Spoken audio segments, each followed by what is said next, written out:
ने एक बयान देकर हलचल मचा दी है कि गाजा में शांति की गारंटी नहीं है। जानेंगे किस तरीके से गाजा एक बड़ा मुद्दा बन रहा है, तो वहीं ये ओम का क्या है जिसे लाकर एचएल ने दुनिया को चौंकाया है। जियोपॉलिटिक्स में बहुत कुछ चल रहा है, हमेशा की तरह जानने को मिलेगा बहुत कुछ। आइए जानते हैं इन खबरों को विस्तार से। इजराइल के प्रधानमंत्री बेंजामिन नेतन्याहू और अमेरिकी राष्ट्रपति डोनाल्ड ट्रंप में मंगलवार को मुलाकात होगी। यह मुलाकात ऐसे समय में हो रही है जब नेतन्याहू पर सरकार को समर्थन दे रहे दक्षिणपंथी दलों की ओर से हमास के साथ युद्ध विराम खत्म करने का दबाव है। वहीं बड़ी तादाद में इजरायली युद्ध से थक गए हैं और संघर्ष को खत्म करने के पक्ष में हैं। ट्रंप युद्ध विराम की दीर्घकालिक संभावनाओं को लेकर सतर्क हैं। हालांकि वे हमास और इजराइल पर बंधकों को छोड़ने और युद्ध विराम समझौते के लिए दबाव डालने का श्रेय लेते हैं, क्योंकि यह पिछले महीने उनके पद ग्रहण करने से पहले लागू हुआ था। ट्रंप ने सोमवार को इस मुद्दे पर संवाददाताओं से कहा कि मेरे पास इसकी कोई गारंटी नहीं है कि शांति कायम रहेगी। नेताओं की बातचीत में लंबे समय से प्रतीक्षित इजराइल सऊदी अरब के बीच संबंधों के सामान्य होने को लेकर समझौते और ईरान के परमाणु कार्यक्रम के बारे में चिंताओं पर चर्चा होने की भी उम्मीद है। लेकिन बंधक समझौते के दूसरे चरण को अंतिम रूप देना एजेंडे में शीर्ष पर होगा। बेंजामिन नेतन्याहू का वाशिंगटन दौरा ट्रंप के दूसरे कार्यकाल में किसी विदेशी नेता की पहली यात्रा है। उनका बीते कुछ समय में प्रधानमंत्री के तौर पर समर्थन घट रहा है। नेतन्याहू भ्रष्टाचार के एक मुद्दे में हफ्ते भर से जारी गवाहों में उलझे हुए हैं। इस केस में उन पर मीडिया संस्थानों, धनी सहयोगियों का समर्थन करने का आरोप है। हालांकि नेतन्याहू ने आरोपों को नकारा है। नेतन्याहू को ट्रंप के साथ से जनता का ध्यान इस मुकदमे से हटाने में मदद मिल सकती है, क्योंकि अमेरिकी राष्ट्रपति ट्रंप इजराइल में लोकप्रिय माने जाते रहे हैं। अंतर्राष्ट्रीय अपराध न्यायालय ने नवंबर में नेतन्याहू और उनके पूर्व रक्षा मंत्री के खिलाफ गाजा में युद्ध के दौरान मानवता के विरुद्ध अपराध करने के आरोप में गिरफ्तारी वारंट जारी किया है। इसके बाद से इजरायली प्रधानमंत्री की देश से बाहर ये पहली यात्रा है। नेतन्याहू और ट्रंप के पश्चिम एशिया के दूत स्टीव विटकॉफ ने सोमवार को युद्ध विराम समझौते के अगले चरण के मध्यस्थता का कठिन काम शुरू कर दिया है। नेतन्याहू ने एक बयान में कहा है कि विटकॉफ और अमेरिकी राष्ट्रीय सुरक्षा सलाहकार माइकल वॉल्ट्ज के साथ एक बैठक सकारात्मक और मैत्रीपूर्ण रही है। अब यहाँ पर देखने को मिल रहा है कि डोनाल्ड ट्रंप के इस बयान के कई मायने लगाए जा रहे हैं, क्योंकि ऐसा भी माना जा रहा था कि यहाँ डोनाल्ड ट्रंप गाजा को खाली करवाना चाहते थे।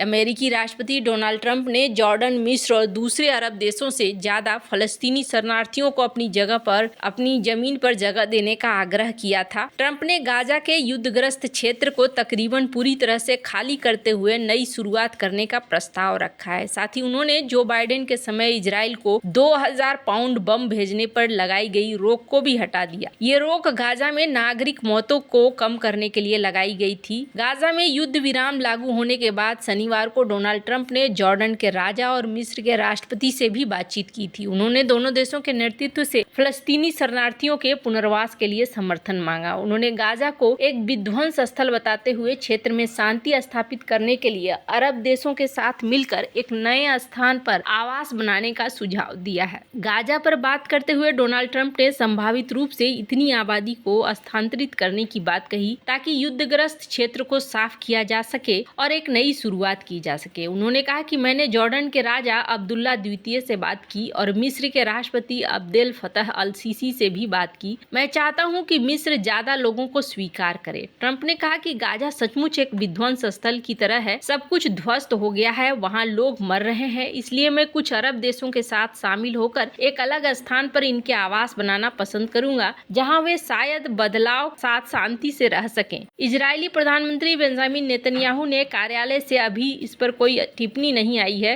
इजरायली प्रधानमंत्री बेंजामिन नेतन्याहू ने इस मामले में ज्यादा कुछ नहीं कहा था। तो अब यहाँ पर लग रहा है जैसे एक बार फिर से उसी दिशा की तरफ बढ़ रहे हैं डोनाल्ड ट्रंप। खैर, जहां एक तरफ ये सब कुछ चल रहा है, वहीं दूसरी तरफ हिंदुस्तान एरोनॉटिक्स लिमिटेड HAL द्वारा विकसित किए गए combat air teaming system optionally manned combat aircraft cats ओमका, जिसे अनमेन्ड किरण के नाम से जाना जाता है, इसकी पहली उड़ान एक महत्वपूर्ण उपलब्धि है। ये विमान पहले किरण MK2 के रूप में जाना जाता था, जो मुख्य रूप से ट्रेनिंग विमान के रूप में इस्तेमाल किया जाता था। अब इसे एक आधुनिक लड़ाकू विमान प्लेटफॉर्म में परिवर्तित किया गया है। मूल किरण विमान को रिटायर होने के बजाय इसे अब एक रिमोटली पायलटेड या स्वायत्त मोड में उड़ान भरने के लिए संशोधित किया गया है। इसमें नए अत्याधुनिक सेंसर, इलेक्ट्रॉनिक युद्धकारी सिस्टम और उन्नत नेविगेशन सिस्टम जोड़े गए हैं। विमान को छोटे हथियारों को ले जाने की क्षमता दी गई है, जैसे कि एंटी टैंक मिसाइल्स या छोटे बम,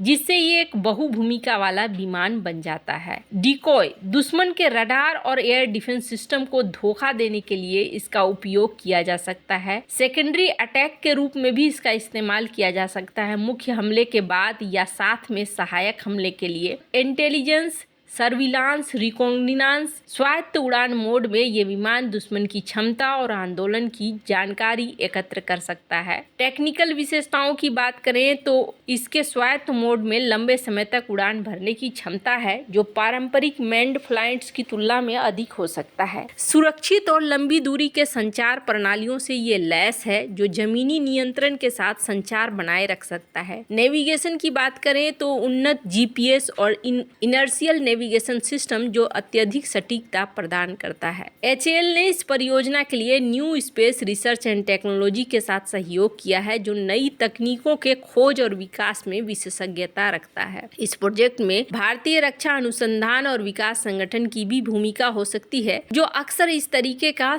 कामों के लिए समर्थन देता है। भविष्य की योजना क्या है? इस सफल उड़ान के बाद HAL की योजना अन्य सेवानिवृत्त विमानों को भी इसी तरीके से बदलने की है। MiG-21, MiG-27। ये प्रोजेक्ट भारत को अंतर्राष्ट्रीय बाजार में अपनी उपस्थिति बढ़ाने में मदद कर सकता है, खासकर उन देशों के लिए जो कम लागत पर उच्च प्रदर्शन वाला ड्रोन खरीदना चाहते हैं। ये विकास भारत के रक्षा तकनीक में आत्मनिर्भरता की दिशा में बढ़ रहा एक कदम है, जो न केवल सैन्य क्षमता में वृद्धि करता है, बल्कि टेक्निकल नवाचार और अंतर्राष्ट्रीय सहयोग को भी बढ़ा रहा है। वैसे आपको बता दूं, यहाँ पर जिस तरीके से काम हुआ है ये बहुत ही बढ़िया है, क्योंकि भारत ने इससे पहले भी कुछ चीज़ों को बदला है, जैसे कि MiG-21 विशन को भी यहाँ मॉडिफाई करने का काम चल रहा है। कहा जा रहा है इसे कैट्स की तरह विकसित किया जा रहा है। जमीनी हमले में इसका इस्तेमाल होगा। MiG-27 इसे भी बदला जाएगा और हथियारों को इसका अपग्रेड किया जाएगा। जगुआर के साथ भी कहा जा रहा है मल्टी रोल कॉम्बैट एयरक्राफ्ट, जिससे इसे ड्रोन में बदला जा सके। हालांकि जगुआर को लेकर कहा जा रहा है कि ये ड्रोन में नहीं बदला जा सकता है, पर इसका इस्तेमाल किसी और तरीके से किया जा सकता है। हंसा 3 जो एक प्रशिक्षण विमान है, इसको भी ड्रोन के रूप में विकसित किया जा रहा है। Can do combat air teaming system demonstration option, ये एक नया प्रोजेक्ट है जहां कई प्रकार के रिटायर्ड विमानों को पायलटलेस या ड्रोन के रूप में बदलने का प्रयास किया जा रहा है। इसमें कई प्लेटफॉर्म शामिल हो सकते हैं जो इस तरीके के काम का अंजाम दे सकते हैं। ये परिवर्तन भारत की रक्षा तकनीकों को आगे बढ़ाने में मदद करते हैं, जहां पुराने हार्डवेयर को नई टेक्नोलॉजी के साथ जोड़कर नई भूमिकाओं में लाया जाता है। वैसे आपको क्या लगता है इन सब मामले में, आपकी क्या राय है? कमेंट कर जरूर बताएं। जल्द मिलते हैं अगले वीडियो में नई खबर के साथ।